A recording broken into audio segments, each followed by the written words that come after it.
Hi everyone, today is a special day. We are at the Familly Piknik and we have the great honor to be with Marc Romboy. Thank you very much, Marc, for accepting the interview. It's really an honor.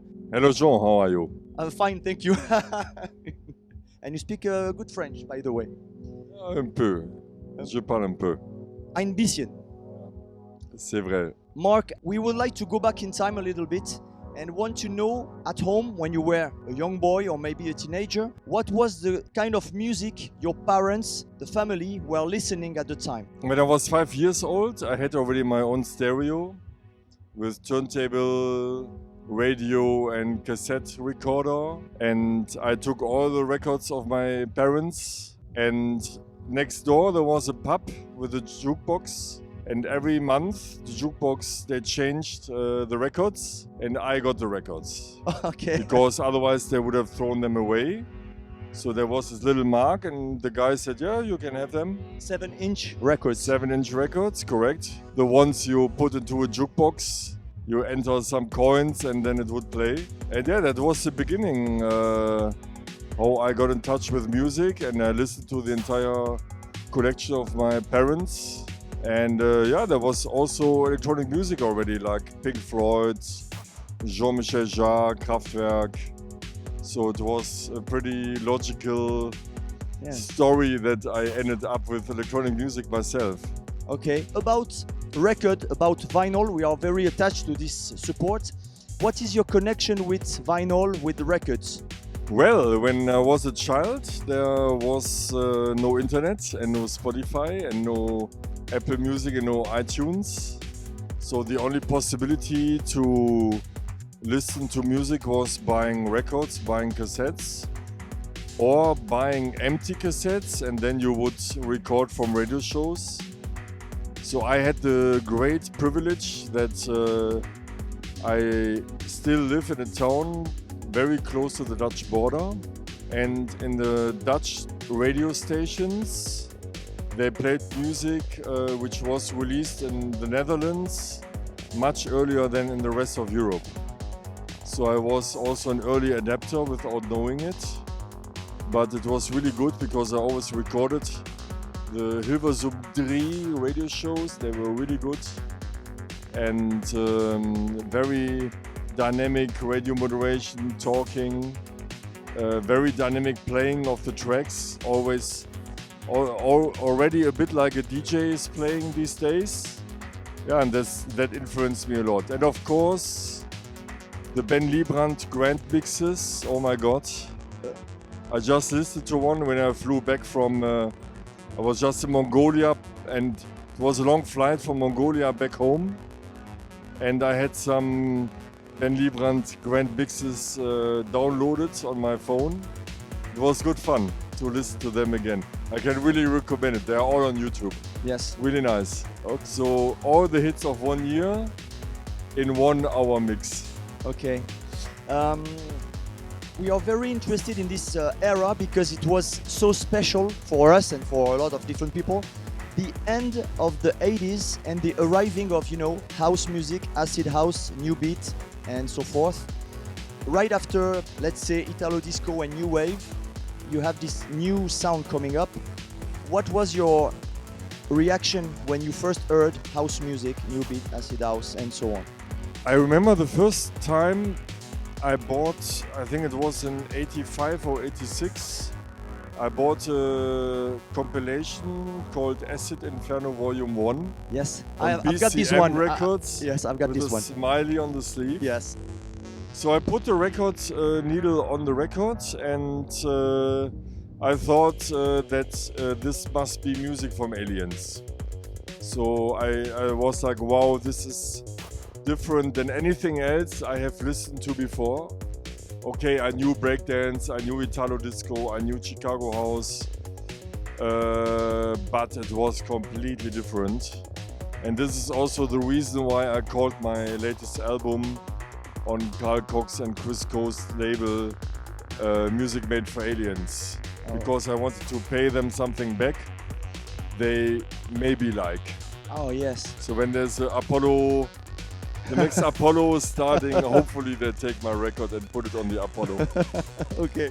When did you want to maybe try to play records and start to be a DJ? Well, first of all, it was important for me to make this music myself. I wasn't thinking so much about being a DJ. It was more about producing music. And in '91, I met a friend. He had a studio, so we could make some music together.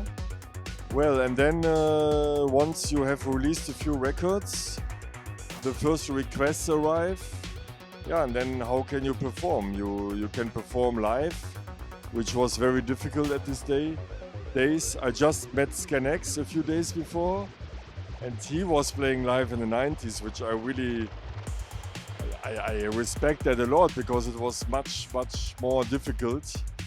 But I prefer to play as a DJ, so I had records anyway. And then when the requests came, I agreed to drop some records as well. Okay. However, in the beginning I couldn't mix. So my friends, they could mix, but I couldn't. You couldn't. No, it didn't make click, and I think it's not so easy. I mean, nowadays you have the sync button. And, there was no sync button on the... there was really no sync button at all. But I really wanted to learn it, so I bought 2 Technics turntable players, and every day for half a year I trained 3, 4, 5, 6 hours with 2 records. I just had a chat with Josh Wink and told him that one of my training records was How's the Music from Wings. Okay. And that was good fun when we talked about it today, because the circle was closing and I could tell him about the full cycle. It. Yes. Another thing that I'm very interested in is when techno music arrived in Germany, because this music arrived in a different way in different countries. How did you receive, as you received acid house previously, how did you receive techno music in the, let's say, the early 90s, 1990, 1991? That's very interesting for us. Yeah, it is. The funny thing is that techno music, I think, started in Germany with Kraftwerk, with Neu, and I think Kraftwerk, they were really the first artists who made pure electronic music with a crossover potential, with a pop potential, and with the aim to use unheard sounds. Because there was already electronic music before, but it was rather experimental, like in the 50s with Pierre Boulez and Klaus Stockhausen. They were the pioneers of it, or some pioneers of electronic music. But Kraftwerk made it kind of suitable for the listeners. And when I was 5 years old, I was pretty often at my grandma's place, and she was listening to RTL, to Radio Luxembourg, and they always played Autobahn. And it was like, wow, what's going on here? So and Popcorn. Popcorn was the other one. And so I think, although Detroit producers claim that they invented techno, I would say that Kraftwerk made one step before them and inspired also the techno, the wonderful techno artists from Detroit and surroundings. Yeah, it was, I think, 85, 86 when I bought the first records in an import store in Germany. And at this time, there weren't so many German labels around. There was just Low Spirit. Westbam. Yes, Westbam. Frankfurt. Disco B. In Frankfurt, you had correct. And some labels run by Tada 2XLC. Yes. So Techno Club. Yes, Techno Club. Yeah, but that was which was a mixture of, let's say, EBM, industrial music, EBM, and techno. trance and techno. Yeah, and then I drove a lot to Ghent Belgium. Ghent, yes. Ghent, Ghent. Yes, we say Gang in French. It's Ghent in Dutch and Ghent. Ghent. Ghent. And to Amsterdam. Yes. Because the Benelux countries, they produced already a lot of techno house, R&S Records, USA Import, DQ Records, Seesaw, DJX Up, and so on, Music Man, and so on and so on. And then I was like, why are there so many Belgian labels and no German label? But then in 91, 92, more and more German labels popped up, like Overdrive, Force Inc., and so on and so on. And then it became more and more and more. And then it exploded. Yes, and let's say that the German sound and German techno exploded right after this era, right after 92, as you said. From 93 on, it was an explosion of German talent. It's interesting. Yeah, 93 is the year when I co-founded Le Petit Prince. Le Petit Prince, yes. My very first label, yeah. Why did you choose a French name for this? You're not the first one who's asking me this. Sorry about that. I don't really remember. One idea was to make something else. Then. C'est ton box. Elle est là. Don't believe anything this guy is saying. Everything is wrong. No, we wanted to create something different than this technical artworks. They all look so futuristic and technical, and we wanted something more natural, something more romantical. And I had to read the book Le Petit Prince at my French lessons. Everybody in Germany, when you learn French, your first book is Le Petit Prince. And you say it very well, by the way. Yeah, and this is maybe the reason why we took this label. Okay. And everybody was, the label went like this, boom. Yes. So it was a pretty quick success, yes. Yes. Let's talk about a little bit about the beginning of producing music. Your first setup you had at the time when you decided, I have to make my own music. We are interested in knowing what gear you had at the time. You started with what kind of equipment? I can tell you a very, very funny story. I wouldn't have told you 10 years ago. So we said, okay, let's buy some gear. And it was still in my children's room. So we had a mixing console from Tascam, 1516. We had a 303. We had a Kawai K4 keyboard and eventually a Akai S1000 sampler. Which was the standard at the time, it was the top notch. And for the sampler, I took a credit. So I went to the bank and said, yeah, hello, I need a credit. Yeah, for what? For a car or for washing machine or for holidays? I said, no, for a sampler. And the guy was like, I have no idea what a sampler is, but I like you so much, let's do it. I just need a safety. And I said, yeah, I have a car. I have a Golf, a Volkswagen Golf. I said, yeah, okay. Let's write the Golf into the credits contract. Yeah, and then I bought the Akai S1000. And the first week I had no idea how it worked, because it has a certain anatomy and programmation. I had no idea how it worked. So I called a friend and went to him, and he explained me everything. And then we made our first tracks. And when we recorded the tracks, we always tried that nothing was clipping. And now I have to put the microphone away, because so we always recorded, and when one channel was clipping, we stopped and restarted. And then a friend came and said, yeah, what are you guys doing? And we said, yeah, look here, blah, blah, blah. And he was like, yeah, but it sounds a bit boring. So yeah, but what can we do? So what he did is, he pressed start, and then he made this with the gains. So every gain was on 4 o'clock. And then it was like a Christmas tree. Everything was flashing. And we were like, oh, wow. Okay. Yeah, sounds awesome. Now the 303 sounds awesome. And it was such a funny moment. We thought, okay, no, it cannot clip. And it's the other way around, of course. I mean, techno is pushing boundaries, trying something new. It's a bit like rock and roll. When the first rock and roll bands popped up with electric guitars and amplifiers, it was similar. And this was a real aha moment for me, that you really have to be crazy when you produce. Don't be reasonable, don't be normal, freak out and try something you maybe haven't heard before. I'm going to ask you back to the past question. I'm really curious.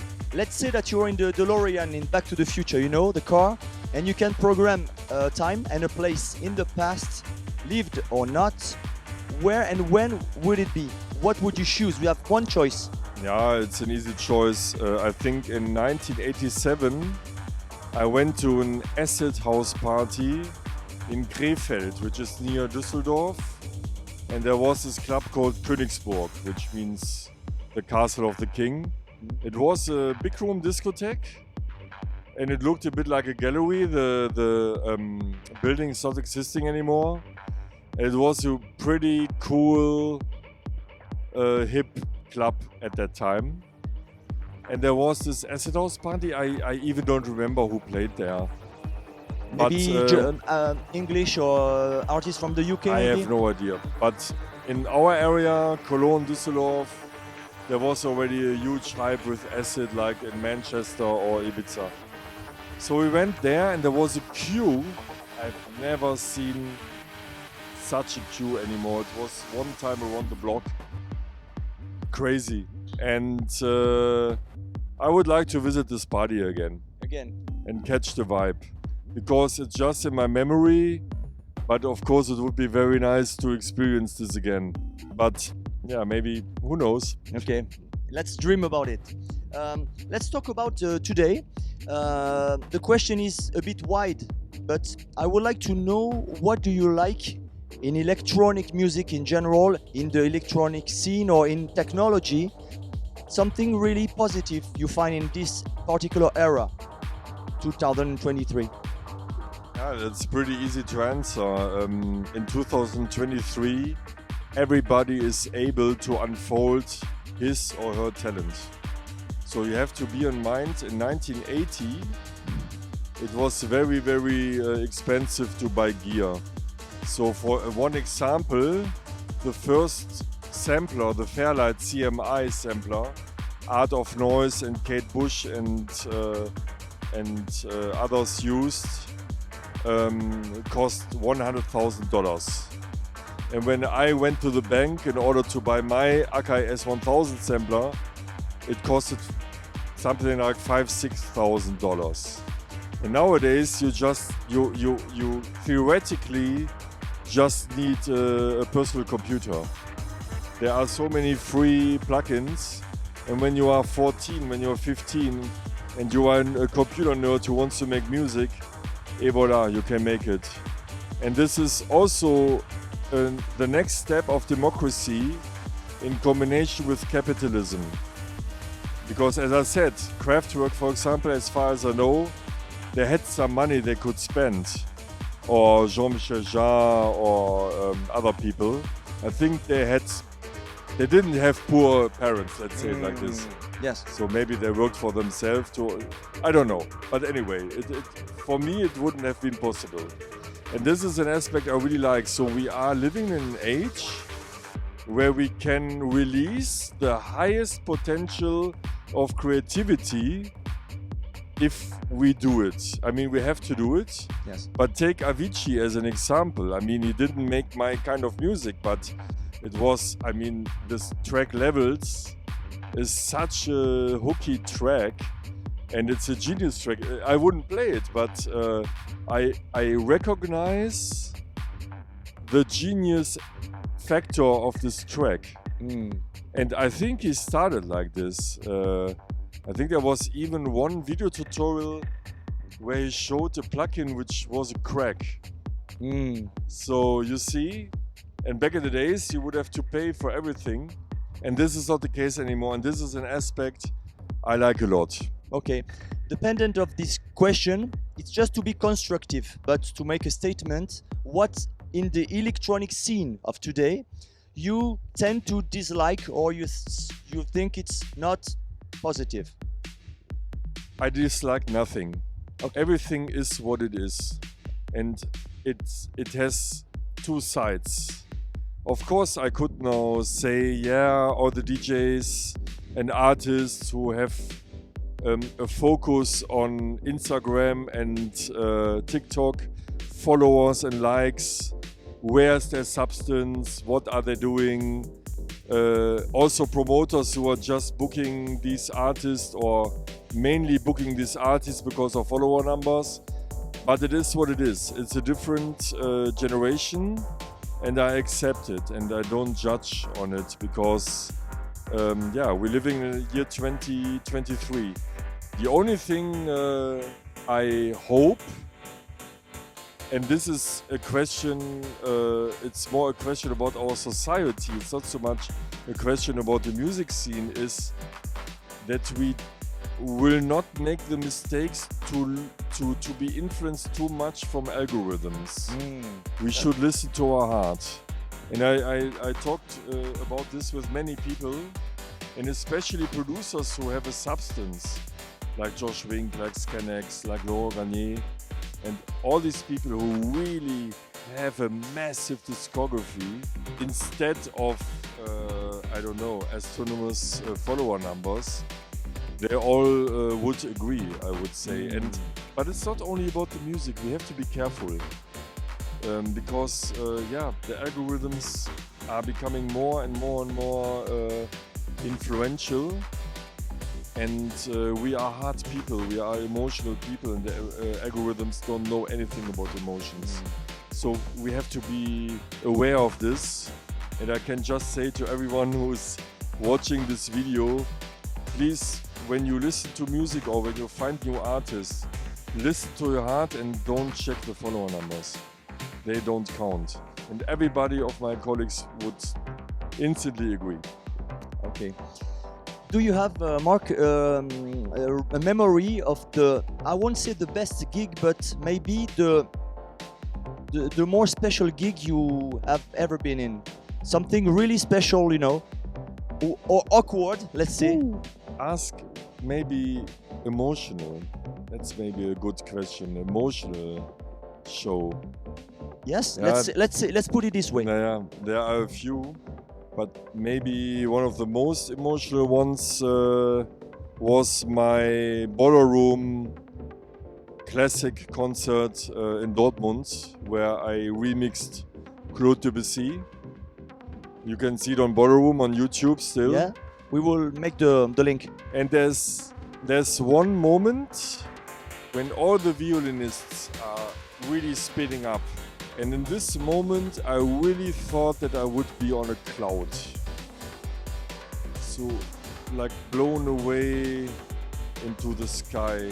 So I was not on Earth anymore. Floating above everything. But I think it has also to do not only with the music, it has also to do with the surround sound. Because we still listen to stereo, left channel, right channel. And my album, by the way, is also out as a Dolby Atmos version on Apple Music, mixed by Dimitri Andreas, good friend of mine who's also here. And I think, I really hope that Dolby Atmos will become more popular, because it's a different way of listening to music, and people haven't realized this yet. By the way, in the background, Carl Cox is starting. Oh, he's starting? It's becoming loud here. Yes. No, but long story short, there's one track, Jesus to a Child from George Michael. Oh. You know it? It's an old hit record from of course. him. And I was never really a fan of this song. And we listened to it in Dimitri Andreas' studio, because he has this Dolby Atmos studio.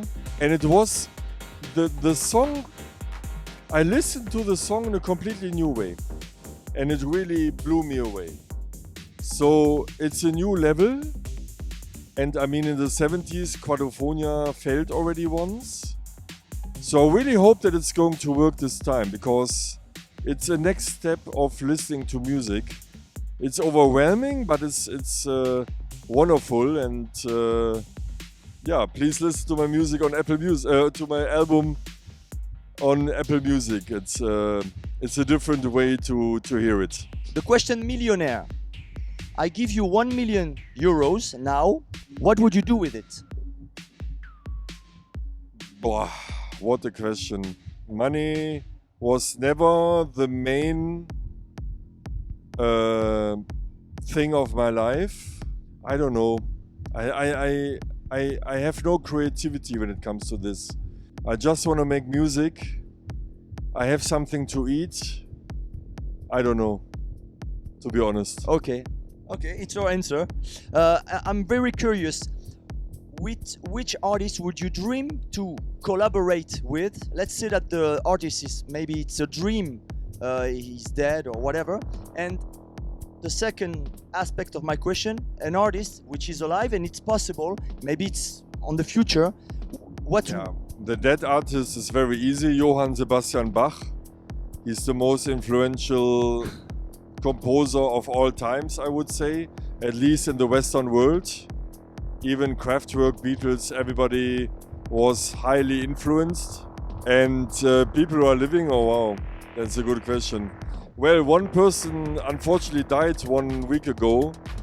Of course, Jane Birkin would be nice. Oh. But unfortunately... Yes, she passed away a few times ago. She can rest in peace. It would have been nice. Oh, yes. To meet her, yes. If we want to listen to your music, it's an important question, because there is a lot of different media to listen or to buy the music. Which media would you prefer? I mean, the best medium is still a WAV file, so a CD. Oh. I know that CD is not really hip anymore, but when it comes to the best quality of listening experience in stereo, I can recommend the CD. Okay, it's interesting. I could be cool and say vinyl. I mean, I love vinyl. We talked about it before. Yes. But when it comes to the actual quality of a recording, and we try to mix each track as great as possible, the CD is of course the best medium you can use, or a WAV file is the best medium you can use, for sure. Okay. Well, Marc, it's the end of this interview. We really appreciate the time you gave to us and to... And now I run to Carl to hear yes, him. now it's Carl Cox's I missed time. already 3 minutes. Okay, thank you very much, Marc, and see you next time. Thanks a lot, and thanks for listening to our show. Okay. Thanks. Bye.